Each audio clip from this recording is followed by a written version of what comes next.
One of the most important things you're going to need to do is learn how to read a tape measure. We're going to take a little trick here using a piece of paper and folds in the paper to show you how to do it effectively, to learn how to do it. So what we do is we have a sheet like this. I have 16ths, 8ths, quarters, and halves marked out here. This is as if you're starting from 0 or starting from the end of a tape.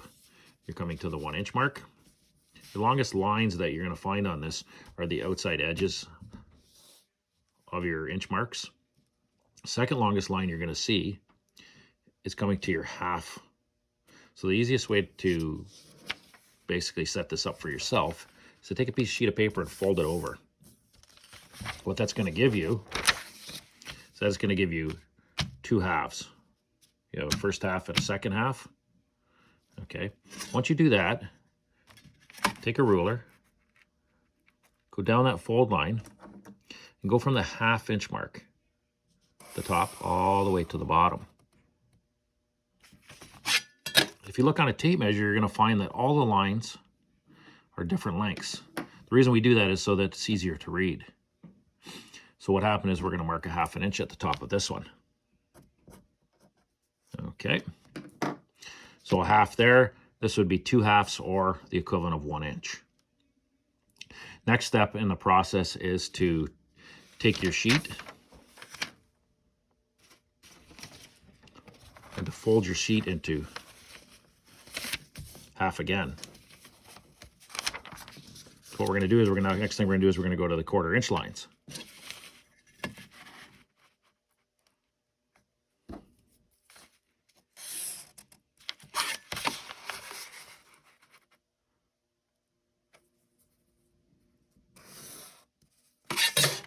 This gives us 4 different sections. So your first quarter would be 1 1/4, or 1/4 inch, I should say. Your 1/2 inch, which is here, is basically two quarters. We never say 2 quarters. We always take it back and say that it's a 1/2 inch. So we break it down. We divide the numerator and the denominator by 2, and that'll give us a half. So that's 1, 2. Now you're at 3/4. Now your quarters are complete.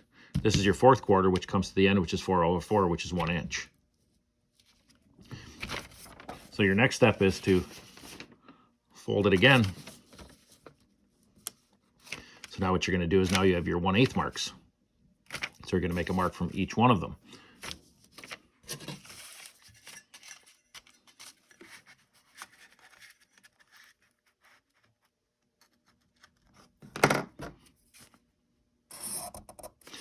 So you're going to go all the way along on those, make it a little simpler.